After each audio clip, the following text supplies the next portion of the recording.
Sir నమస్కారం sir. నమస్తే అండి. సార్ మోహన్ బాబు గారు తన ఆస్తుల్ని తనకిప్పించాలని జలపల్లిలో ఉన్న కొంత ఆస్తుల్ని కొంతమంది కబ్జా చేసేసారు. వాళ్ళ దగ్గర నుంచి నా ఆస్తులు నాకిప్పించాలని చెప్పేసి కలెక్టర్ గారిని ఆశ్రయించారు సార్. ఇప్పుడు ఆయన మంచు మనోజ్ గారికైతే నోటీసులు పంపించేశారు. మరి ఆయన పేరు చెప్పలేదు గానీ కొంతమందిలో మనోజే అని అనుకోవచ్చా? మరిప్పుడు తన ఆస్తులు ఏవైతే ఉన్నాయో అది మనోజ్ గారే కబ్జా చేసేసారా? ఏం జరుగుతుంది సార్ అసలు మంచు ఫ్యామిలీలో? ఏం లేదండి. ఆల్రెడీ మంచు మనోజు జల్పల్లి నివాసంలో ఉంటున్నాడు. హ్మ్. ఆయన దాదాపు సంవత్సర కాలంగా అక్కడే ఉంటున్నట్టుగా అన్ని రకాల సాక్ష్యాలు ఎస్టాబ్లిష్ చేసుకుని ఉన్నాడు. ఓకే. ఆయన ఒక ఓపెన్ డాక్యుమెంట్ ప్రపంచం ముందు పెట్టాడు. అయ్యా నా కాల్ డేటా చూడండి, సెల్ టవర్ సిగ్నల్స్ వెరిఫై చేసుకోండి, నేను ఎంతకాలంగా ఇక్కడ ఉంటున్నానో మీకే తెలుస్తుంది, అందుచేత ఇంతకాలంగా నేను ఇక్కడ ఉన్నాను, ఇక్కడ హక్కు ఉంది నాకు అని ఆయన చెప్తున్నాడు. మనోజ్ ఆల్రెడీ ఇంతకుముందు చెప్పున్నాడు. అలాగే ఇది ఆస్తుల గొడవ కాదు, ఆత్మగౌరవ సమస్య అని చెప్పి ఆయన అక్కడికి వెళ్ళాడు. ఎక్కడికి? తిరుపతి ఎడ్యుకేషనల్ ఇన్స్టిట్యూషన్స్లోకి సంక్రాంతి సంబరాలు చేసుకుంటున్న కుటుంబంతో కలవడానికి వెళ్ళాడు ఆయన. వెళితే లోపలికి రానివ్వలేదు ఆయన. లోపలికి రానివ్వకుండా బయట నుంచి బయటే పంపించేశారు. ఆ తర్వాత వాళ్ళ తాతగారు నానమ్మ వాళ్ళ అక్కడేదో చేయబోతే అక్కడ కూడా చాలా పరిమితమైన టైమే ఉంచి పంపించేశారు. ఆ తర్వాత ఆయన అక్కడే బయట మీడియాతో, పోలీస్ స్టేషన్ ముందు మీడియాతో మాట్లాడాడు. అంటే నిజంగా నాకు నోటీసులు ఎలా సర్వ్ చేస్తారు, దీనికి సంబంధించి ఆయన పోలీసులతో కొంత వాగ్వాదానికి దిగాడు. దిగి ఫైనల్గా ఇది కరెక్ట్ కాదు అని చెప్పి వాళ్ళతో మామూలుగానే మాట్లాడేసి వచ్చేసాడు. ఇప్పుడు అన్నదమ్ముల మధ్య ట్విట్టర్ వేదికగా ఒక వార్ నడుస్తోంది. ఈ వార్ కొంచెం పీక్స్కి వెళ్ళినట్టుంది. మోహన్ బాబు మీద ప్రెజర్ పెట్టి విష్ణు గారి కంప్లైంట్, అంటే జల్పల్లి నివాసం నుంచి కూడా మంచు మనోజ్ను బయటకు పంపించేయాలి అని. ఇప్పుడు తిరుపతి ఇన్స్టిట్యూషన్ లోపలికి రానివ్వలేదు, కానీ అక్కడ ఉన్న ట్రస్టీ ఉంది, ఇన్స్టిట్యూషన్ రన్ చేయడానికి ఒక ట్రస్ట్ ఉంది, దానిలో మనోజ్ కూడా మెంబర్ అనేది మనకి ఇప్పటిదాకా తెలిసిన విషయం. కానీ బహుశా దాని నుంచి కూడా ఆయన టెర్మినేట్ చేసి ఉండొచ్చు. ఆ నోటీసులు లేకపోతే ఆ టెర్మినేషన్ తాలూకా లెటర్ ఇంకా ఇతనికి చేరి ఉండకపోవచ్చు. ఇప్పుడు అతన్ని నివాస గృహంలో నుంచి కూడా బయటకు పంపించేసే ప్రయత్నం జరుగుతోంది. అంటే ఆ విధంగా ఆత్మగౌరవ పోరాటం అని ఆయన చెప్పినటువంటి ఎడ్యుకేషనల్ ఇన్స్టిట్యూషన్స్ నుంచి ఆయన బయటకు పంపించేశారు. అయిపోయింది, అక్కడ క్లోజ్. రెండోది, ఇక్కడ ఇంట్లో ఉన్నాడు ఆయన, జల్పల్లి నివాసంలో ఉన్నాడు. అక్కడ ఆయన జనరేటర్ పెట్టడం, దానిలో పంచదార వేశారు, మరొకటి వేశారు అని ఒక గొడవ. పోలీసులు ఇలా డిస్టర్బెన్స్ క్రియేట్ చేయొద్దు, మీరు మీ ప్రైవేట్ ఆర్మీలను బయట పెట్టుకుని లోపల ఉండండి అని చెప్పడం, ఇవన్నీ చూసాం మనం ఈ మధ్య. అయితే వీళ్ళిద్దరి మధ్య గొడవలు ఈ లెవెల్లో ఉన్నాయని మనకు తెలియజేసిన వేదిక జల్పల్లి ఫామ్ హౌస్. సో అక్కడి నుంచి కూడా మంచు మనోజ్ను బయటకు పంపించేయడం కోసం ఇప్పుడు ప్రోగ్రామ్ సెట్ చేస్తున్నారు. ఈ ప్రోగ్రామ్ సెట్ చేయడంలో భాగంగా కలెక్టర్ గారికి ఉత్తరం రాసుకున్నాడు, ఆయన విజ్ఞాపన చేసుకున్నాడు. అయ్యా నా ఆస్తులన్నీ అన్యాక్రాంతం అయిపోయినాయి, కొంచెం కాపాడి నా చేతిలో పెట్టండి అని మోహన్ బాబు గారు కలెక్టర్ గారిని అడిగారు.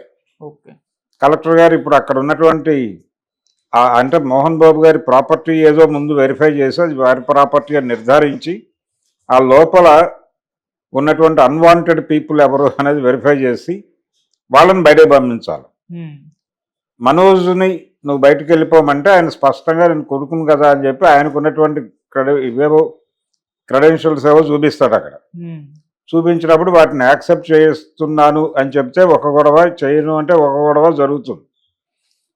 చెయ్యను అంటే కనుక మనోజ్ దాన్ని పీక్స్లోకి తీసుకెళ్తాడు బయటికి వెళ్ళి. లేదు, ఏమున్నప్పటికీ నిన్ను వాళ్ళు యాక్సెప్ట్ చేయట్లేదు కాబట్టి నువ్వు అవుట్ సైడర్వే, సో నువ్వు వెకేట్ చేసి తీరాలి. నిన్ను ఎవరైతే యజమాని ఉన్నాడో ఆయన యాక్సెప్ట్ చేయట్లేదు. నువ్వు కొడుకువి కావచ్చు బయలాజికల్గా, కానీ ఆయన థియరిటికల్గాను లేకపోతే సైకలాజికల్గాను ఆయన యాక్సెప్ట్ చేయట్లేదు. నేను చేయట్లేదు అని ఆయనే చెప్పినప్పుడు నీకుండే హక్కు లేదు అని చెప్పి బయటకు పంపించవచ్చు. న్యాచురల్ హక్కు అనేది రాదు, ఎందుకంటే వాళ్ళ తాతగారి ప్రాపర్టీ అయితే అతనికి న్యాచురల్ రైట్ వస్తుంది. ఎవరికి? మంచు మనోజ్కి.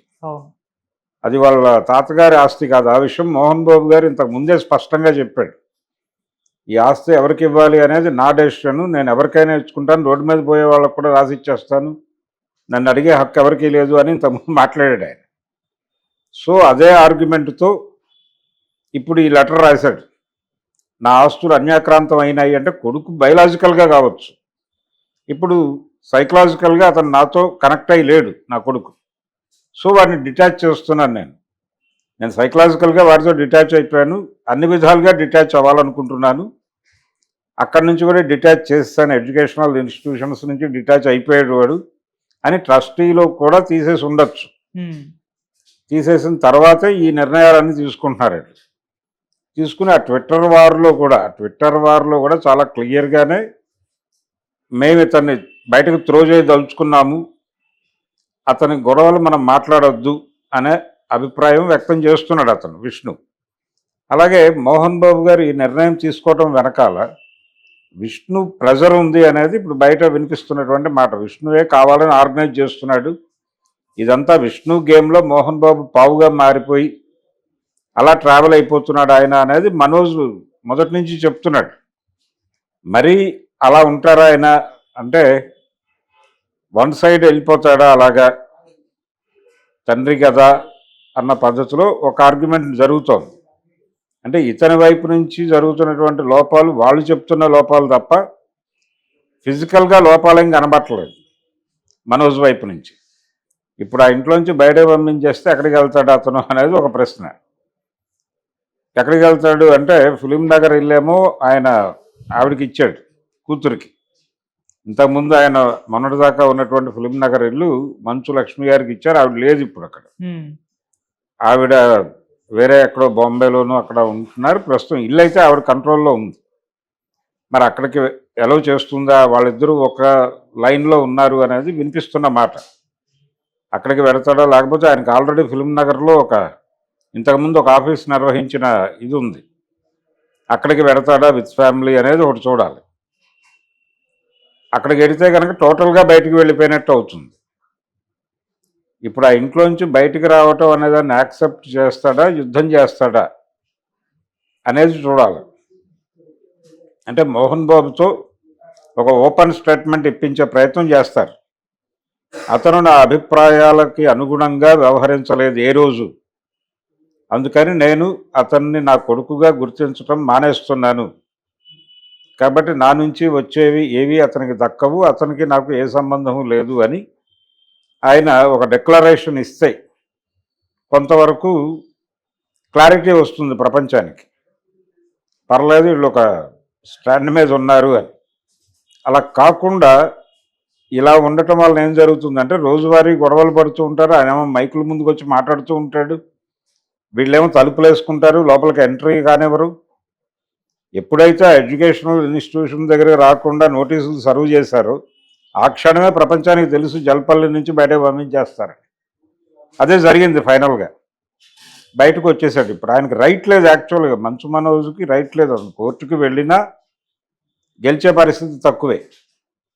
కోర్టుకు వెళ్ళొచ్చు అంటే ఏ విధంగా చూసినా అది అంటే ఆయన డాక్టర్కు ఉంటుంది, ఆయన డాక్టరో లేకపోతే సన్నో ఉంటే వాళ్ళకి హక్కు ఉంటుంది. మోహన్ బాబు గారి ప్రాపర్టీ గురించి లీగల్ రైట్ అడిగేటువంటి హక్కు వాళ్ళకు ఉంటుంది, కానీ ఈయనకు ఉండదు, మనోజ్కు ఉండదు. అది తీసుకుని ఆ సెన్సిటివ్ పాయింట్ ఆధారంగానే మోహన్ బాబుతో మాట్లాడిస్తున్నాడు విష్ణు అనేది ఇతని ఎలిగేషన్. అందుకని చూసుకుందాం రా అన్నాడు ఇతను ట్విట్టర్లో. చూసుకుందాం రా అనటం తర్వాత నేను అనుకోవడం ఏంటంటే ఫైనల్గా వీళ్ళ ట్విట్టర్ వారు నడిచి 3-4 ట్వీట్లతో నడిచి ఒక కంక్లూడింగ్ ట్వీట్ ఇచ్చాడు ఆయన మనోజ్.